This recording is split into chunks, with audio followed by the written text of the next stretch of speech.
I am Clara Adams, a 28-year-old woman navigating life in the chaotic streets of Riverwood City. On the surface, I seem like any ordinary 20-something, but underneath the facade lies a powerful longing for justice. I am a graphic designer, deeply passionate about my work, yet I have always felt trapped by the chains of my past. I grew up in an environment where animosity was prevalent, and I can still recall the sting of bullying that tainted my high school years. It was a life filled with fleeting moments of insecurity and self-doubt that can make even the bravest tremble at their own reflection. This gnawing ache within my heart has never truly faded, simmering beneath the surface, waiting for its chance at revenge. One fateful evening, after almost a decade since my high school graduation, fate decided to play its hand. I was out with a group of friends, enjoying a night of laughter and carefree banter, unaware that the specter of my past was lurking nearby. Then suddenly, he appeared, the very embodiment of my torment from school, Nathan Nichols. He was the type of person who thrived on chaos, who reveled in instilling fear and humiliation in others. Nathan had a natural charm that drew people in, making them oblivious to the dark persona that lurked beneath his facade. When my friends encouraged him to join our table, I felt the blood drain from my face. Nathan was quick to seize the opportunity, slipping back into the role of the high school bully as if he had never left it. He bought rounds of drinks and peppered the table with stories and laughter while I sat in silence, a cold knot forming in my stomach. The room spun in a haze of drunkenness, but my tormentor remained sober enough to revel in his favorite pastime, mocking me. I forced myself to take the high road, responding with grace to the barbs, though each word cut deeper than the last. As the night wore on and the drinks flowed, Nathan grew bolder.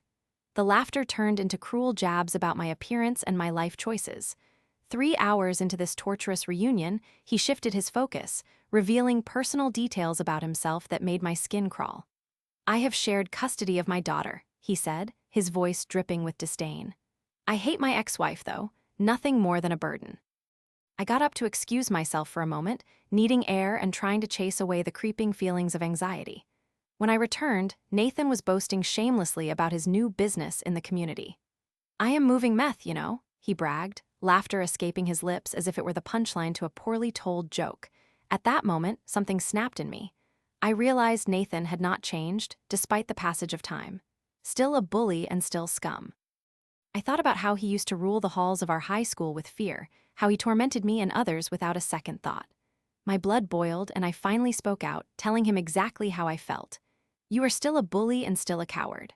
I watched as his expression twisted in anger, a furious light igniting behind his eyes. He fixated on the word I had chosen to describe him, throwing slurs like weapons, hurling insults that made my skin crawl. The situation escalated quickly. Security enforcement was called, and Nathan was removed from the bar while shouting at me, a wild, crazed creature unleashed from captivity. I sat there in disbelief with my friends, recounting the memories of his cruelty throughout high school, but they knew none of this. It only added to my frustration, feeling as though I was surrounded by ignorant bliss while my past tortured me. That night shifted from terrible to catastrophic when I spotted him as we left the bar, waiting outside like a predator lying in wait. I ordered an Uber, but Nathan was filled with rage, and as I turned to leave, he grabbed me, pulling me into a headlock, choking the very breath from my lungs. My world dimmed, darkness took me hostage. I woke up disoriented only to find him standing over me, enveloped in a haze of arrogance and malice. He was urinating on me, laughing maniacally. My friend stood frozen, utterly shocked, unwilling or unable to help me. The humiliation burned deep within, igniting a rage that felt almost surreal. I felt powerless, less than human, the bitter taste of defeat lingering on my tongue. That night, I returned home, thrumming with the aftermath of that violent interaction. Sleep eluded me as thoughts spiraled through my mind. How could someone sink to such a depraved level? It was in the quiet hours of the night that a plan began to shape in my mind. Nathan had mentioned moving drugs, something that could ruin lives, especially those of children caught in the web of addiction. Despite my aversion to police and authority figures, I felt a sense of urgency to take matters into my own hands. Feeling the weight of my past pressing down on me, I summoned the courage to call the authorities. I gave them his name, his address, and the context of his operations. It felt surreal, but it was also intoxicatingly empowering. Weeks passed, and I went on with my life, but I remained vigilant, wondering if anything would come of my call. I had expected little to no action, convinced that Nathan would always evade consequences for his actions. But then, 2 months later, I saw the shocking news in our high school group chat. Someone shared a post about a raid that took place at his residence. The sound of notifications pinged endlessly, my heart pounding as I read on. The article delineated how police arrested Nathan for possession of a significant quantity of meth, alongside weapons connected to various crimes. The world felt almost dizzying at that moment. Nathan's life had unraveled right before my eyes, but with that realization came a flood of guilt. His daughter had been at the house during the raid. My heart sank as the ramifications of my actions settled into my mind. I had destroyed the life of a man, and inadvertently, the child's life, a child who bore no fault in this chaos.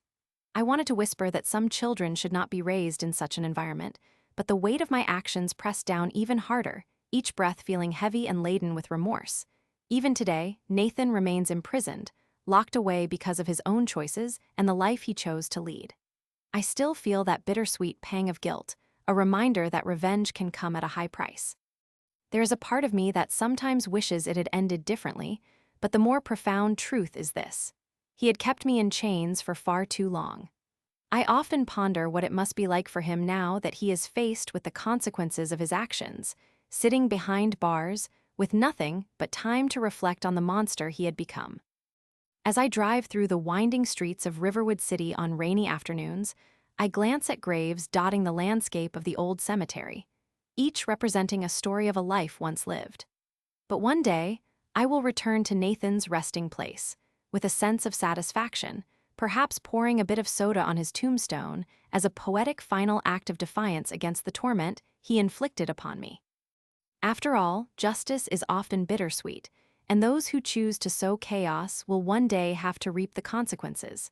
And though I harbor no hatred, I certainly would not rescind the vengeance my heart quietly enacted.